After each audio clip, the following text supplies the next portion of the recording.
Ada seorang orang soleh, Bapak Ibu sekalian, kisah berhubungan dengan keluh kesah kepada Allah. Orang miskin, anaknya 4-5 orang, susah hidupnya. Kisah dulu, kisah klasik. Dia lagi duduk, istrinya hidangkan makan, makan pas-pasan antara dia istri sama anak-anaknya 5 ini. Orang miskin, susah hidupnya. Ada yang ketuk pintu malam-malam, begitu ketuk pintu dibuka, dia suruh istrinya buka. Buka, ternyata orang miskin yang lain minta makanan. Orang miskin yang lain minta makanan.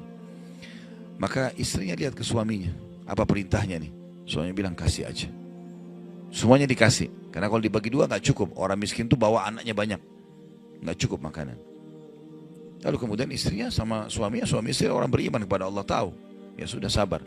Tapi subhanallah, beberapa saat kemudian, kalau kita beberapa jam kemudian lah, menjelang malam hari, lebih gelap ya, sudah mulai masuk pertengahan malam, jam 12 malam, mereka kelaparan semua. Istrinya bilang, anak-anaknya nangis, saya lapar, kamu juga lapar, anak-anak lapar, bagaimana? Kata suaminya, tenanglah, saya akan coba cari jalan keluar, minta kepada Allah. Istrinya nggak paham suaminya mau kemana. Dia pakai bajunya, baju keluar, kemudian dia keluar pergi ke masjid dekat rumahnya. Malam hari, jam 2 malam. Dia keluar, dia masuk di masjid, lalu dia sholat tahajud. Dan ini sifat orang beriman. Berkeluh kesah sama Allah itu jangan cuma hal yang besar, dari hal yang kecil. Manja sama Allah itu baik. Ngeluh terus, minta terus sama Allah. Allah suka hambanya yang tamak dengan rahmat Allah. Tamak dengan rahmat Allah. Sudah sehat, minta ditambah kesehatan. Sudah kaya, minta ditambah kekayaan. Selalu minta tamak dengan rahmat Allah. Dan sudah pernah saya bilang, meminta sesuatu agar nikmat ditambah atau bertahan, itu adalah pahala lebih besar daripada kalau cobaan sudah datang baru kita minta diangkat cobaan tersebut. Kita sehat, minta agar Allah pertahankan kesehatan, itu lebih besar pahalanya dibandingkan nanti sakit baru minta disembuhkan.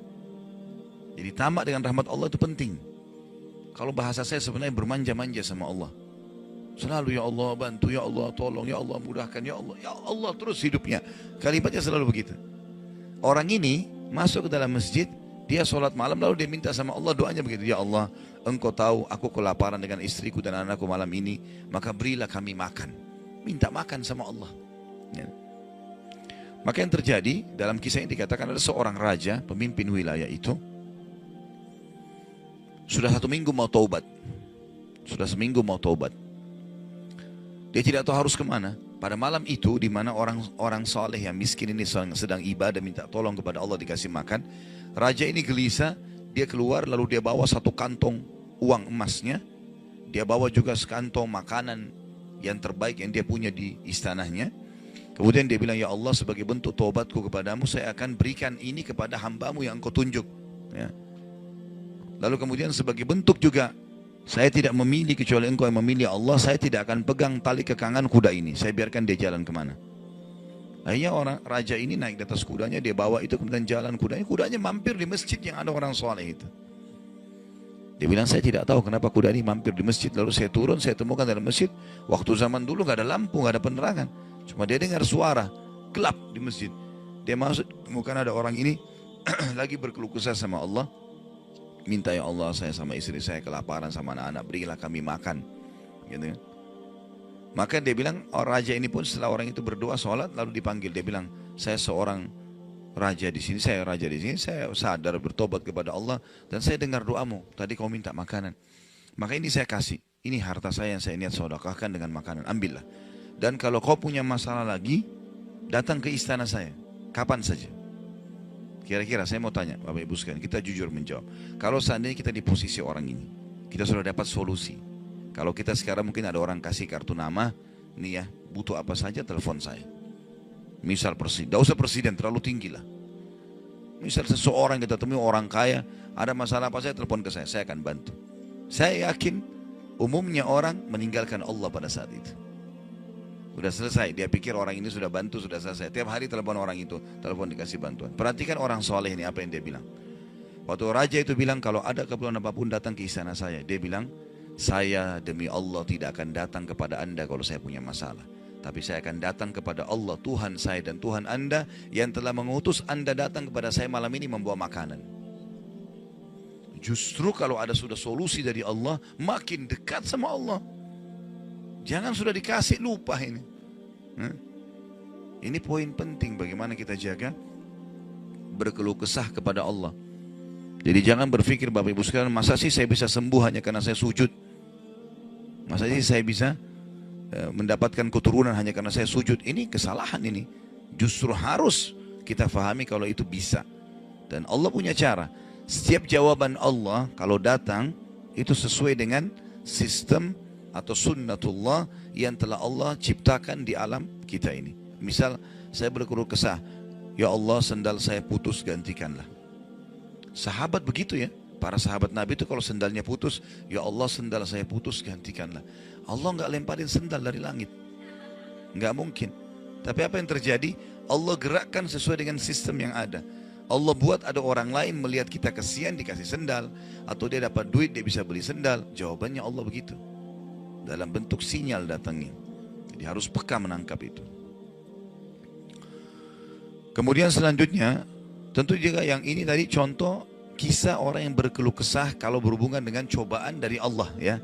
Dia tidak keluh kesah kecuali kepada Allah. Sekarang kita masuk ke contoh kalau cobaan dari manusia. Tadi saya bilang orang digunjing, orang dihina, orang difitnah segala macam. Dia tidak balas kebodohan dengan kebodohan. Jangan pelanggaran dengan pelanggaran. Pasangannya selingkuh, dia juga selingkuh. Dua-dua dosa. Dua-dua dihukum sama Allah. Tidak ada urusan sama kita itu. Tidak ada urusan sama kita. Ya. Maka kisahnya seperti misalnya Abdullah bin Abbas radhiyallahu anhuma pernah lagi jalan dicaci maki oleh seseorang tanpa sebab ini. Datang tiba-tiba caci maki dia. Ibnu Abbas dengarin saja apa yang disampaikan orang itu. Sudah selesai kata Ibnu Abbas, sudah selesai. Dia bilang iya, orang ini kebetulan lihat Ibnu Abbas pakai jubah baru. Ini kamu itu mentang-mentang sahabat Nabi, kamu itu pakai jubah mahal-mahal segala macam. Hasud, orang hasud gitu. Tiba-tiba bayangin kalau kita lagi naik di mobil orang ketuk kaca. Kamu kenapa pakai mobil baru? Kamu kenapa? Apa urusannya sama orang ini gitu? Mungkin kita marah-marah sama orang ini. Ibnu Abbas diam, didengarin semua, sudah selesai. Karena tidak mungkin tergerak orang ini mengucapkan sesuatu kecuali memang ada sebabnya. Dia biarin, sudah selesai kamu sudah. Baik, dibuka jubahnya, ini ambil hadiah buat kamu. Sampai orang itu malu. Sudah caci maki dikasih hadiah lagi. Dan yang dia sorotin ini adalah jubahnya Ibnu Abbas. Sampai hari menjadi muridnya Ibnu Abbas. Nah, bisa nggak kira-kira kalau orang ketuk kaca mobil, kenapa pakai mobil baru? Ambil deh mobilnya.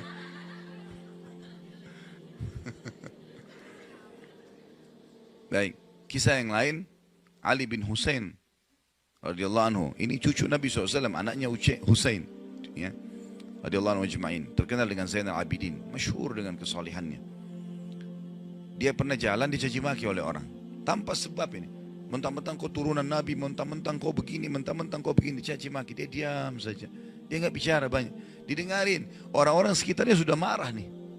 Tapi karena dia diam, orang diam semuanya. Sampai udah selesai dia bilang, wahai saudaraku, kalau seandainya kamu tahu lebih banyak tentang aku, mungkin kau akan lebih banyak cerita tentang keburukan. Saya ini banyak dengan keburukan, gitu kan? Kemudian dia bilang sama orang di sekitarnya, ada pegang uang, ada bawa duit, kasih orang ini 1000 dirham dan tunjukkan alamat kita. Siapa tahu dia punya hajat. Orang itu jadi tambah malu gitu. Ya. Karena perilaku akhlak yang mulia dan ini yang Islam ajarkan kepada kita. Pada saat kita kepancing emosi, kontrol, tenang, jangan dibalas. Gak ada gunanya itu, gak ada manfaatnya. Hanya akan merusak kejiwaan kita. Kata-kata jadi kasar, hidup kita jadi tidak tenang. Ya. Tapi kalau kita gunakan teori syar'i ini, kita akan tenang, tetap bisa makan, tetap bisa tidur, tetap bisa segala-galanya. Baik, kita berdoa kepada Allah SWT, semoga majelis kita diberkahi olehnya dan dijadikan sebagai tambahan amal kita pada hari kiamat. Dan semoga saja seluruh amal yang pernah kita kerjakan, yang akan kita kerjakan sampai ajal menjelang datang diterima dengan kemahamurahannya. Dan semoga semua dosa yang pernah kita kerjakan sekecil sampai sebesar apapun diganti dengan kemahamurahan Sang Pencipta menjadi pahala.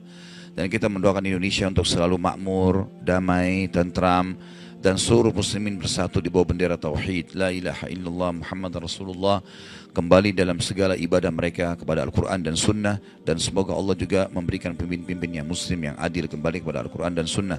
Dan juga semoga Indonesia menjadi contoh bagi negara-negara yang lain. Dan kita selalu mendoakan saudara kita di Palestina, di Syria, di Yaman, di Irak, di Myanmar, di Ahsa, dimanapun mereka berada yang sudah tertindas.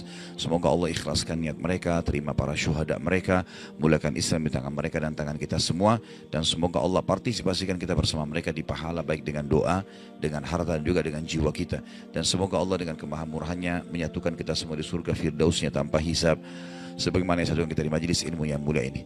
Allahu alam, ini mungkin yang kita sampaikan, mudah-mudahan bermanfaat. Subhanakallahumma bihamdika asyhadu an la ilaha illa anta astaghfiruka wa atubu ilaik. Wassalamualaikum warahmatullahi wabarakatuh.